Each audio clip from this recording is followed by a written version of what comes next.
دوجار لە بەرەبەیانێکی زوودا بە یەکجاری دەنگ لە سەر یاسای هەڵبژاردنەکان لە عێراق کەواتە کەرکووکیش دەگرێتەوە دەنگی لەسەر درا دەبێت کۆتایی ئەم ساڵ هەڵبژاردن لە کەرکووک ئەنجام بدرێت. باش تا چەند ئەم یاسایە کورد دەتوانێت دڵی پێی خۆش بێ و هەست بکا کە تا ڕادێک لە بەرژەوەندی کوردیشدایە لە هەڵبژاردنەکان لە کەرکووک لەسەر خودی یاساکە و لەسەر ئەمانە هەمووی و لەسەر دۆخی کەرکووک ئێمە لەگەڵ میوانەکەمان قسەی زیاتر و پرسی زیاتر دەکەین. میوانەکەمان زۆر بەڕێز دکتۆر شاخەوان عەبدوڵڵا جێگری سەرۆکی پەرلەمانی عێراق ڕاستەوخۆ لە شاری بەغداوە لەگەڵماندایەکە. دکتۆر شەوتان باش، گەلێک سوپاس بۆ بەشداریکردنیشتان لەگەڵمان لەم گەشتەی ژووری هەواڵی کوردستان 24.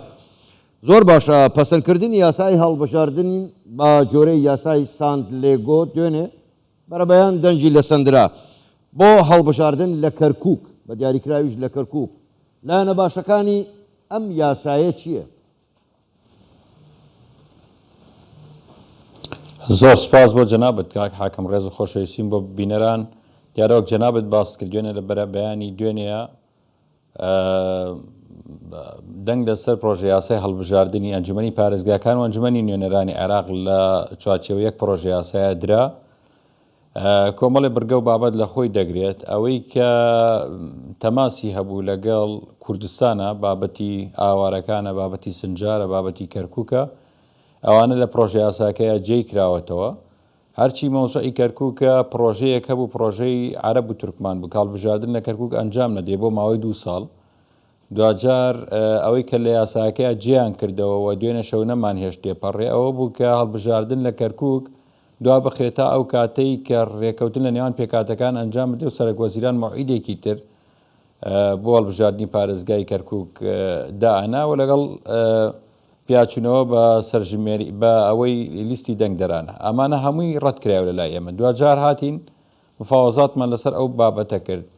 ئەوەی کە بەلای ئێمەوە زۆر گرنگ بوو پێداگیریمان لەسەر کرد ئەویش چەسپاندنی بابەتی سجلی 57 چونکە هەموو ئەو پرۆسانی تعریب کە دەست پێ کردووە لە کەرکووک لە دوای 57 بووە و ئێمە اعتراف بە هیچ ئیحسایەک ناکەین لە کەرکووک لە دوای 57 ڕوویدا بێ و لە دوای 57 بە هۆکاری گۆڕینی دیمۆگرافیای ناوچەکە دووس دابڕێنراوە، چەمچەماڵ دابڕێنراوە، کەرار دابڕێنراوە. ئەوەمان کردە بناغەکە هەموو ئەو دانیشتوانی ئەو ناوچانە کە لەوێن بەڵام نفوس لە کەرکووک دانیشتونە و تاقی کەرکووکیانەیە بۆیان هەیە خەڵکی شارەکە بە دەرلەوە هیچ هاوڵاتیەکی لە دوای 57 هاتەوە بە کەرکووکی حساب ناکرێت. زۆر چاک. لێرە دوو گرفتمان هەبوو، گرفتی سەرگەڕانمان هەبوو لەگە زابا داخلیانمان کرد. بەڵێ باشە کاک دکتۆر شاخەوان تۆ بابەتێکی یەکجار گرنگت وروژاند و قسەت لەسەر کرد کە یەکێک بوو لە پرسیارەکانی من بۆ خۆ دەزانی پرۆسەی تعریب کە دەستی پێکردووە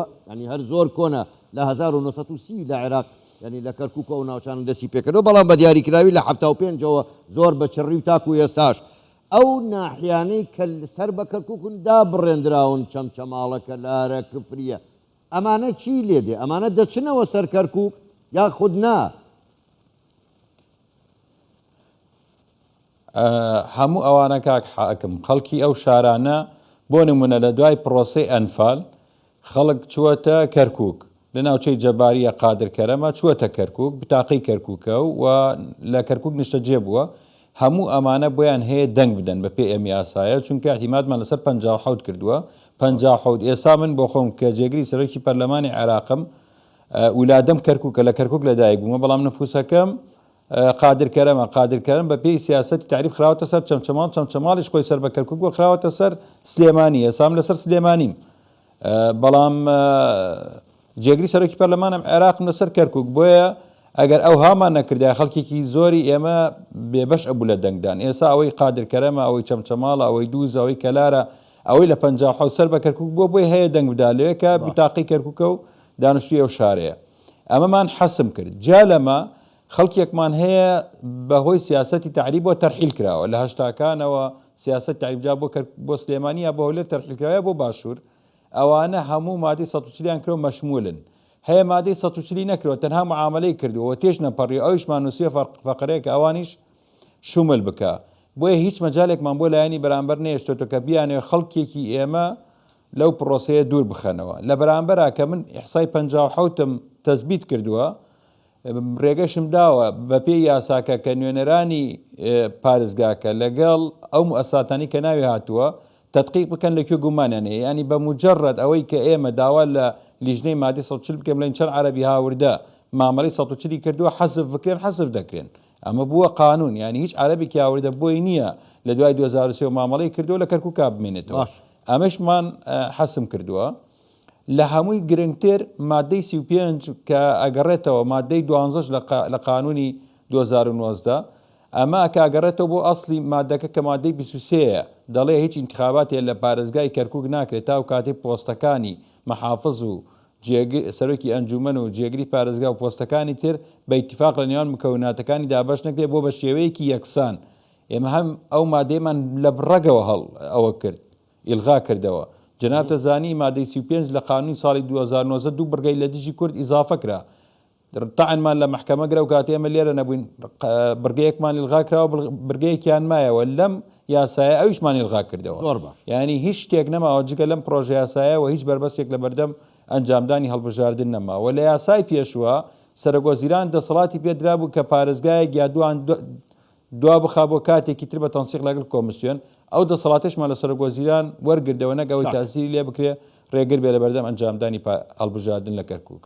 زۆر باشە کاک دکتۆر دەستان خۆش بێ، بەڵام دیسان پرسیارێکیکە دێتە پێشەوە بۆ خۆ دەزانی لە دوای 16 ئۆکتۆبرەوە دیسان کوردێکی زۆر لە کەرکووک لە دووس خورمات و لەو ناوچانە ئاوارەی هەولێر و شۆنەکانی دیکە بوون.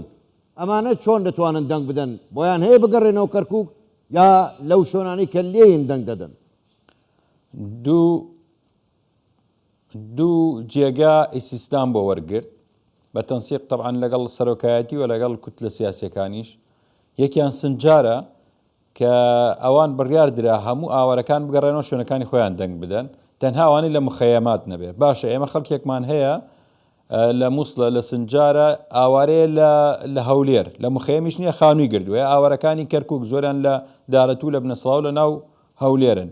ئەم ئاوارانە هێشتا دۆخی کەرکووک ئاسایی نەکراوەتەوە، سنجاریش ئاسایی نەکراوە. بۆ ئەم دوو شوێنە ئیسیستایەکم وەرگرت کە ئەم دوو جێگایە لە شوێنەکانی خۆیان دەنگەدەن لەکوێ لێ نیشتەجێن لەوێ دەنگەدەن ئەگەلەکەم پیش نەبن. باش کاک دکتۆر شاخەوان وەجێشی کراوەتەوە لە یاساک.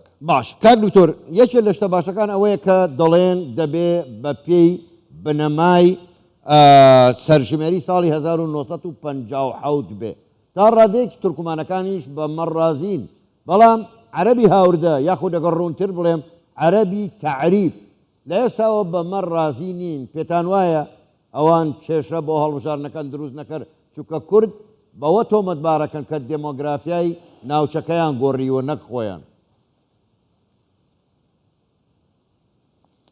وەڵا ئەگەر بینیم هەندێک بەیاننامە و قسەیانم بینی بەڕاستی ئەوەی کە کەرکووکی ئەسڵ بێ لە کورد و لە تورکمان و لە عەرەب دەبێ ئەمە بەمە دڵخۆش بێ. واقعەکەیە ئێمە دەزانین حکوومەتی بەعەز تەعریبی کردووە، خەڵکی لە دەرەوەی کەرکووک هێناوە فەرزی کردەوە بەسەر ئەو شارە و خەڵکی شارەکەی دەرکردووە. ئەمە کەرکووکی ئەسڵ پێشانەدا. ئەو کەرکووکیانەی بەهۆی سیاسەتی عەرەبەوە لە کەرکووک دابڕاو ناخود دیمۆگرافیای ناوچەکان گۆڕاوە ئەگەرێتەوە سەر ئەسڵەکەی خۆی جا ئەوان پیان خۆش بێ پیان ناخۆش نەبێ. ئەمە واقعەکە دەبێ ئیتیفاقی لەسەر کراوە مادەی 140 هەیە لە دەستور هەنگاوەکانی مادەی 140 چووە. بۆیە ئەم بابەتە بەلای ئێمەوە بابەتێک بوو کە سازشی لەسەر نەکەین و بۆ بنەمایەک هەتا ئەو کاتی مادەی 140 جێبەجێ بێ ئێمە ئەو بڕگەیە لە پرۆژە یاساکان دانینەوە. باش کاک دکتۆر شاخەوان هەموو لایەک زۆر باش دەزانن بە هەموو تەعریبەوە بە هەموو ڕێگریەکانەوە با بڵێن هەڵبژاردن ئەنجام درا و کوردیش زۆرینەیە ئەوە لە سەروی لە 155 کەرکووک کووردە.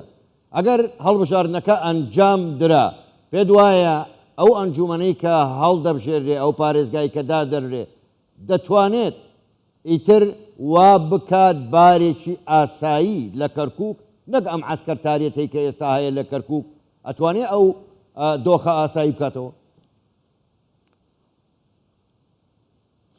طبعاً جنابەت بابەتێکی جوانە دوورژاند بامە شتێکتریش بۆ ئیزافی پرسیارەکەی جنابەت بکەم کە ئەگەر ئەم ئەنجومەنە هەڵبژێردرا زۆرێک وا بوای بڵاو کردبووە کە ئەگەر هەڵبژاردنیش بکرێت بۆی خەڵکی کەرکووک ناومێت بکەن، خەڵک مەحافظ ناگۆڕدرێ و ئیدارەکۆک و خۆیە بێ، ئەو بڕگەی کە ئێمە دامانەوە ئەڵێن چی؟ ئەڵێن نەتائیجی ئینتیخاباتی ئەنجومەنی پارێزگاکان کاریگەری لەسەر دۆخی قانونی و ئیداری پارێزگاکە نابێ، نەک پارێزگار پارێزگاکە. واتای چی؟